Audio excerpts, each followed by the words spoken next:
What's up? Welcome to Models and Agents, episode 54 for May 20th, 2026. Your daily AI briefing. Another day, another round of AI developments. Let's break it down. Gemini 3.5 Flash gives builders faster, cheaper frontier performance on coding and agent tasks, while Gemini Omni adds real-time multimodal scene editing.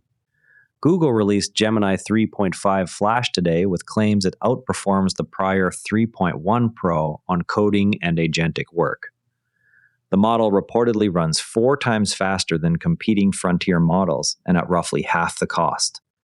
Early users inside Antigravity report 12 times speedups and 800 tokens per second. It is already available in the Gemini app and Antigravity, with a full Pro variant promised soon. Builders working on agentic systems or high-volume coding tools should evaluate it immediately for latency-sensitive deployments. Watch for expanded context windows and deeper tool calling integrations in the coming weeks. Alibaba simultaneously shipped Qwen 3.5 Live Translate Flash for low-latency multimodal translation across 60 languages. Now let's move into the model updates. Alibaba's Qwen 3.5 Live Translate Flash handles simultaneous audio and video input across 60 languages. It outputs speech in 29 languages at 2.8 second latency. The model adds speaker voice cloning, lip reading vision support, and dynamic keyword configuration for domain terms. It outperforms prior commercial systems on Fluors and Covos 2 benchmarks. Access runs only through the Alibaba Cloud Model Studio WebSocket API. Gemini Omni brings major gains in world understanding and multimodal editing. The system accepts photos, video, and audio to generate entirely new scenes. Users can upload their own videos and iteratively refine outputs, with video handling as the initial focus. Over time, the system aims to support arbitrary input and output modalities. Now for the agent and tool developments. Red Hat expanded its AI factory platform with new NVIDIA integrations and broader support for enterprise autonomous agents. The update targets production deployment of agentic workflows inside existing Red Hat infrastructure. Organizations already running OpenShift can now add agent capabilities without new hardware provisioning. K.AI launched an agent designed to automate back-office insurance processes, including claims handling and policy servicing. The system focuses on structured workflows that require both document understanding and external tool calls. Early pilots target mid-size carriers looking to reduce manual review cycles. In the practical and community space, a new preprint shows guardrails lifting an 8 billion parameter model from 53% to 99% success on agentic tasks. The approach adds lightweight safety layers without changing base model weights. Teams running smaller open models for agents should review the paper for immediate implementation patterns. A user running Qwen 3.6 to 27b on dual 6000 Blackwell cards via llama.cpp reports 100 to 110 tokens per second. The setup leaves headroom for embeddings and comfy UI while using tensor splitting, flash attention, and speculative MTP decoding.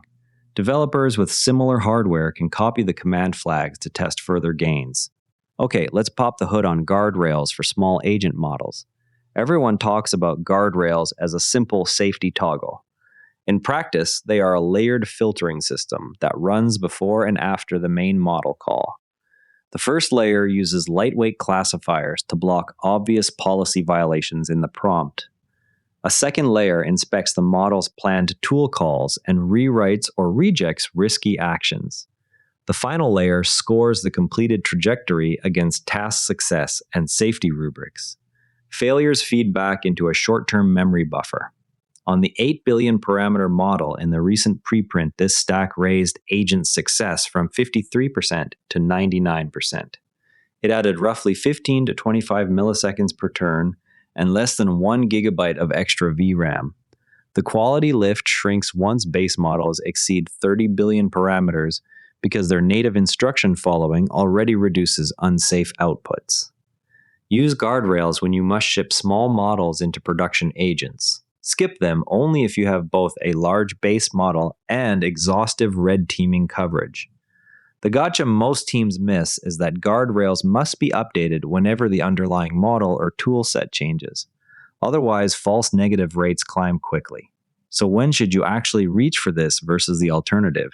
Reach for the guardrail stack on smaller models headed for customer-facing agents where safety margins matter most. Skip the overhead once your base model already clears red team checks at scale. Now for things to try this week. Try Gemini 3.5 Flash inside the Gemini app or Antigravity for any coding or multi-step agent workflow. The speed and cost improvements are immediately noticeable versus prior frontier options. Test Qwen 3.5 Live Translate Flash via Alibaba Cloud Model Studio if you need real-time speech translation with vision or voice cloning. Add the guardrail patterns from the 8 billion agent paper to your local Llama CPP or VLLM setups before deploying smaller models in customer-facing agents. Run the provided Blackwell llama.cpp command on any dual GPU workstation to benchmark Qwen 3.6 to 27B throughput against your current inference stack. On the horizon, OpenAI plans to repeat its discounted token program for YC startups once current capacity sells out. Anthropic continues its series of dialogues with philosophers and ethicists on frontier AI character and alignment questions. Red Hat and NVIDIA are expected to release additional enterprise agent tooling on the updated AI Factory platform in the coming quarter. Before we go, tomorrow keep an eye on updates to OpenAI's discounted token program for startups. That's models and agents for today. If you found this useful, share it with someone who's trying to keep up with all these changes, and subscribe so you don't miss tomorrow's update. The AI world moves fast. We'll help you keep up. See you tomorrow. This episode used AI voice synthesis of my voice. Editorial selection and analysis are my own.